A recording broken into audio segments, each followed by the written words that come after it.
Okay, so my name is Juan Garcia, and today we are discussing International Men's Day 2021 and our theme for this year, which is equality and relationships between men and women. And really kind of looking at not just men and women, but just our relationships with everybody that we interact with, our peers, and how us being men and identifying as men is going to impact that. With us, we have, of course, Cole Paveglio, we have Jacob Baromi, and we have Kyle Owen. And actually, it ended up being a sports director discussion since we have our current and future sports leadership here. Um, First off, let's just kind of warm up with how you guys see your personal role in interpersonal relationships with women and with other gender identities in your peer group. And anybody can start. I mean, I can start off. Yeah. I mean, like as a male, especially a white cis male, I know that like most people nowadays, it's the Me Too era, and so like I know that a lot of people are gonna come into it and being like, especially if they don't know, who I am or what like I'm about, they may come into it timid or anything like that just because of, just of how things are and how they've been in the past. But like, my place is to make sure that they feel comfortable and they feel like this is a place for them as well, and not just, me and us. It's for everybody and not just, especially like in sports and stuff like that, with it being like in the past such a male dominant thing, and having, females come into sports and not only just like playing sports but being a part of sports media and things like that. I think it's huge to be able to make sure that they feel involved in what they're doing, no matter what and no matter when and no matter how they want to feel involved. What about you guys? I mean, we just went through interviews and there were like 5, 6 applicants out of the 10 like new ones that were all females. And so, like Kyle said, it's good that not only that they're getting involved in the sports media world, but just in the business world as well, just everywhere. And it's good to see that. And I agree. It's kind of like we want to make sure everyone else is comfortable in this situation. Right, and we talk about how you grew up with sisters, and we're talking about, for example, in sports, getting people more involved and allowing them to feel comfortable in themselves. How have these relationships with your non-male peers changed as you guys kind of mature more in your own masculinity and kind of in your own identity as well?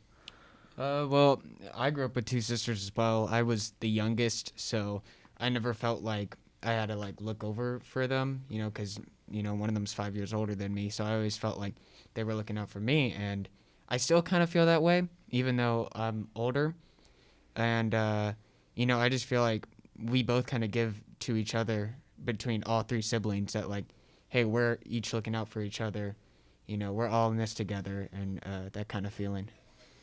It's funny that you mentioned how like the age difference between your older sister is. I have a 4-year-old older sister and then 4 year younger and then 12 years younger sister. So there's a lot of different dynamics of like how mature we all are. And no matter how old like I've been or what age I was, I always looked over my older sister, even though like she's older than me, but I felt like it was kind of my responsibility to like make sure she's okay, even though like she knows what she's doing. It's the same thing with my younger sisters. One just went off to college, and I'm like, she had an interview yesterday. I'm like, okay, let's make sure she gets out of the interview okay. And so I called her when I thought the interview was supposed to be over. And then with my youngest sister, I'm like, she doesn't even know what's going on yet. She's just being a little kid, and that's kind of what I want to keep her at still. But as it's changed, I mean, you just kind of learn how you change and how to respect other people throughout that whole time. And I mean, I want everyone to feel safe, not just me. And that's kind of the whole thing. I want everyone to feel like they're equal and safe. I mean, growing up for me, I was very sheltered, and when I was in middle school, I actually ended up living with my 3 stepsisters for a little while, and one of them happens to be a trans, and she's now, or he has now transitioned from female to male, and you know, it was interesting, you know, going from a life that like you had no idea what it was like to be with a girl, because it was just like it was me, my dad, and my brother growing up, and then all of a sudden we have, you know, 4 females in the house, and then like also the aspect of you know, my trans brother coming through and coming out to all of us and having to deal with all that. You know, it's very interesting having to deal with that when you were ignorant to it. I didn't even know like that was a thing, and when it happened, and you know, being able to have that experience really helps out with, you know, being able to accept people coming in that may be that way, just because I know what it was like watching my brother go through those transitions and doing those things. And so it was definitely it's definitely interesting to be able to now see that. And if anybody, you know, I'm ever to cross any paths in that way, I'm able to, you know, kind of accept and know how it is, what they've been through, just, you know, from afar. But, you know, at the end of the day, I don't know exactly what they've been through, so I want to treat them with the utmost respect, no matter what, you know, no matter who or what they choose to identify as. I noticed something that we all kind of have in common, which is the impact that our family had on our relationships with people that aren't, maybe people that aren't male, but also people that aren't, like you said, like cis male. And, you know, just discuss a little bit about how your relationships with your family and all of those like sort of formative experiences with your family, how that has impacted how you guys see your role in guaranteeing equality for all of your peers, you know, maybe here at KTSW, in your classrooms, and just moving forward in your career. So I feel like going through school and stuff, you know, everyone kind of, if you're a guy in middle school, you're going to hang out with a bunch of guys at the time. You know, you're in middle school, you don't branch out. And, well, I had, like, my guy friends in middle school. I also kind of, when I went home, I was surrounded by the other gender. And I was like, okay, well, I'm kind of getting both sides. And so I started, my girlfriend and I have been dating for, like, 3 years now. And we were dating through, like, you know, the years where you really grow up, you start living on your own, you become an adult.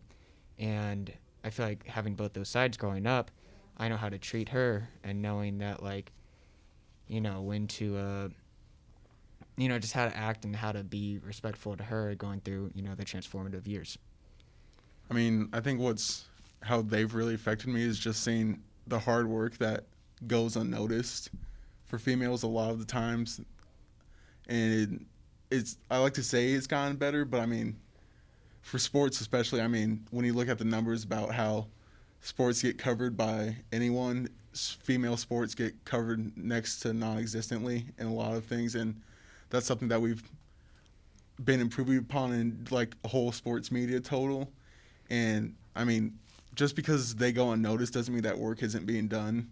And I think you see that everywhere still, and I think it's amazing to see that they're being recognized now and like the hard work that they put in, because I mean, it's not just guys doing the work anymore. I mean, females do just as much work, and if not even more, because they have to do more to get recognized. And I think I've seen that throughout my whole life. My 2 sisters are old enough to be athletes, are both athletes, and so you just see that as which sports get covered and then which don't. I mean, here at KTSW, we cover everything, but I mean, even then, our little difference isn't going to make the difference. Ultimately, it's going to be a whole group effort of when Texas State women's basketball, softball, soccer, volleyball gets as much coverage as football or any of the other men's sports. Gotcha. And it's very interesting to note that we have essentially just the sports leadership here.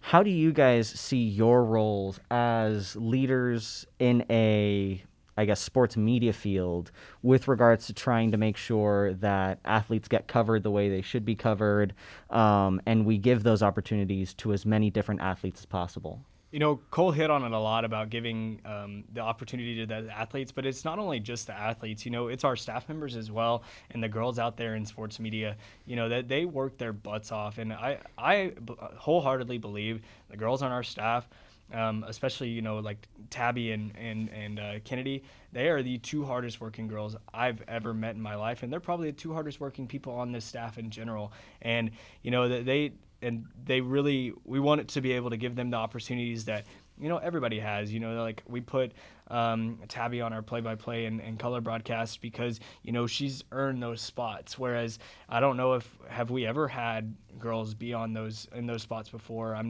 not quite sure. But at the end of the day, you know, it makes me feel good to be able to recognize her for the work that she's done, and I hope that she, you know, feels proud that she's been able to put in that work for us and gets to get to be where she wants to be in the future because of the situations that we've put her in to get her to where she wants to be and where she's put herself in to get where she needs to be as well. Yeah, I agree. I mean, everyone that does the work, I mean, they're doing it for a reason, and it doesn't matter who they are, like what their background is. I mean, you do the work and you get rewarded for it, and it doesn't matter where you come from or anything like that. I mean, I don't care about that. I just care if you get the work done. I'm gonna reward you if you get the work done at the end of the day. I thought this was a wonderful discussion. I really appreciate all of you guys being here, and hope everybody has a wonderful International Men's Day. Thanks. You too. Thank you. Thank you, Appreciate it. guys. I appreciate it. A group hug.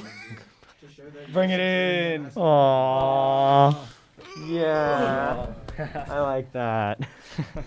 Awesome. Bye, guys. I really appreciate it, you guys, for taking the time. Yeah, I no, think thanks it's for gonna be- talking to us. I love course. having hard conversations.